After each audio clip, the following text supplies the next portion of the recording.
Hello students, welcome to our YouTube channel. आज की video में हम हाइपोपिट्यूटरिज्म टॉपिक डिस्कस करने वाले हैं।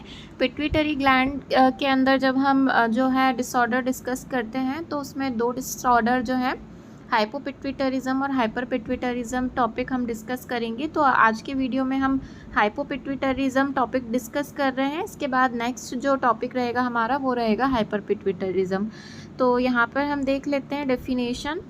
तो देख सकते हैं दिया गया है, it is a condition in which hypofunctioning of pituitary gland will leads to hyposecretion of pituitary hormone.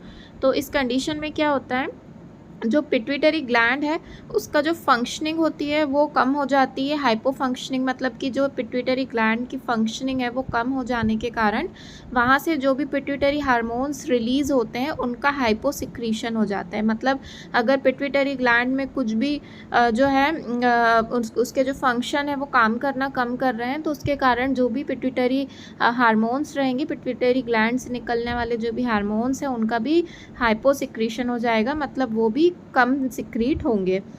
तो यहाँ पर दिया गया है, दीज हाइपोसिक्रीशन हार्मोन में बी वन और टू और मोर। यहाँ पर जो है हाइपोसिक्रीशन जो हो रहा है हार्मोन्स का वो हो सकता है कि किसी एक पर्टिकुलर हार्मोन का या एक से ज़्यादा, या फिर जो जितने भी हार्मोन्स हैं पिट्यूटरी ग्लैंड से निकलने वाले उन सभी का जो है हाइपोसिक्रीशन हो जाए।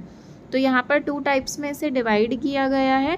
First one is partial hypopituitarism, जिसमें क्या होगा कि पिट्यूटरी ग्लैंड से 7 हार्मोन्स रिलीज़ होते हैं।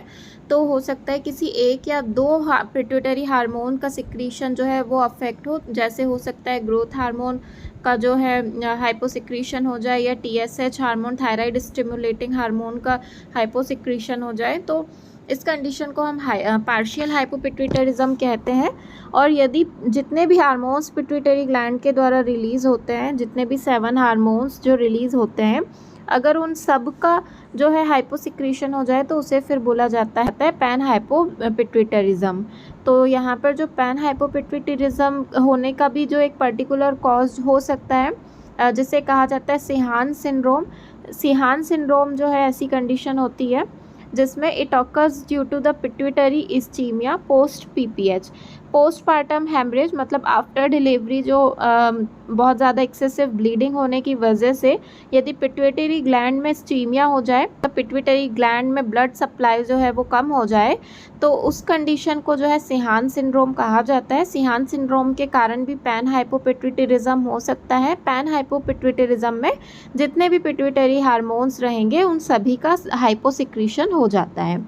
फिर उसके बाद हम क्लिनिकल मैनिफेस्टेशन देख लेते हैं। क्या क्या क्लिनिकल मैनिफेस्टेशन, क्या क्या साइन एंड सिम्टम्स हमें देखने को मिलेंगे यदि पेशेंट को हाइपोपिट्यूटरिज्म हो जाए। तो जैसा कि हमने देखा कि सारे हार्मोन्स जो हैं उनका हाइपोसिक्रीशन हो जाएगा, मतलब कि पिट्यूटरी ग्लैंड से निकलने वाले जितने भी हार्मोन्स हैं उन सभी का क्या हो जाएगा, जो प्रोडक्शन हो रहा है वो कम हो जाएगा। तो यहाँ पर जैसे कि हमने बताया कि 7 हार्मोन्स जो हैं पिट्यूटरी ग्लैंड से रिलीज़ होते हैं, तो उन सभी 7 जो हार्मोन्स हैं उनका हाइपोसिक्रीशन हो जाएगा। जैसे ग्रोथ हार्मोन है, अगर वो कम होता है तो उसके कारण पेशेंट में ड्वार्फिज्म देखने को मिल सकता है। प्रोलैक्टिन हार्मोन भी पिट्यूटरी ग्लैंड से रिलीज़ होता है, तो लैक्टेशनल फेलियर की कंडीशन हो सकती है। अगर फीडिंग करती हो जो मदर हो तो उसमें लैक्टेशनल फेलियर देखने को मिलेगा।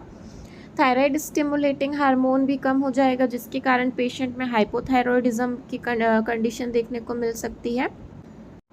ACTH का लेवल भी कम हो जाएगा। ACTH का फुल फॉर्म है एडिनोकॉर्टिकोट्रोपिक हार्मोन जो है, इसका लेवल भी कम हो जाएगा, जिसके कारण पेशेंट में एडिसन्स डिसीज़ के सिम्टम्स देखने को मिल सकते हैं। फॉलाइकल स्टिमुलेटिंग हार्मोन और लुटेनाइजिंग हार्मोन का लेवल भी कम हो जाएगा, जिसके कारण पेशेंट में हाइपोगोनाडिज्म की कंडीशन देखने को मिल सकती है। और यहाँ पर जो MSH मेलेनोसाइट स्टिमुलेटिंग हार्मोन जो है इसका लेवल भी कम हो जाएगा, जिसके कारण पेशेंट में एल्बिनिज्म और विटिलिगो की कंडीशन जो है वो देखने को मिल सकती है। फिर उसके बाद डायग्नोस्टिक एवेल्यूएशन हम देख लेते हैं कि क्या क्या हम टेस्ट परफॉर्म करवा सकते हैं या इसे आइडेंटिफाई करने के लिए।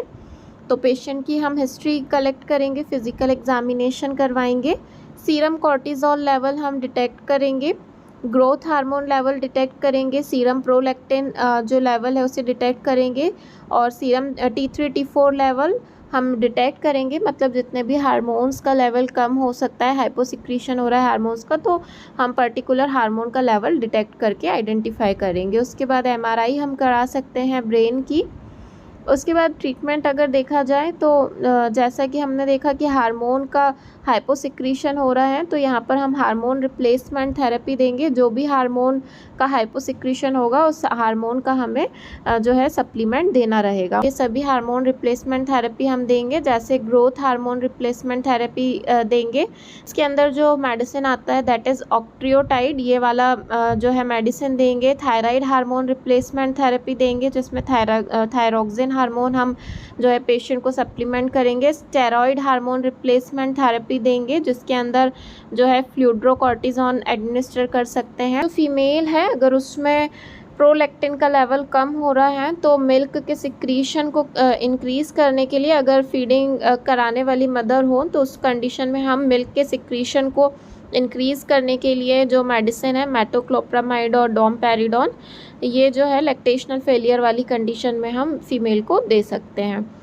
तो आज के वीडियो में हमने हाइपोपिट्यूटरिज्म टॉपिक डिस्कस किया है। आई होप आप लोगों को वीडियो पसंद आया हो। वीडियो पसंद आया हो तो प्लीज़ वीडियो को लाइक कर दीजिए, और यदि आप हमारे चैनल पर नए हैं तो प्लीज़ हमारे चैनल को सब्सक्राइब कर दीजिए। Thank you.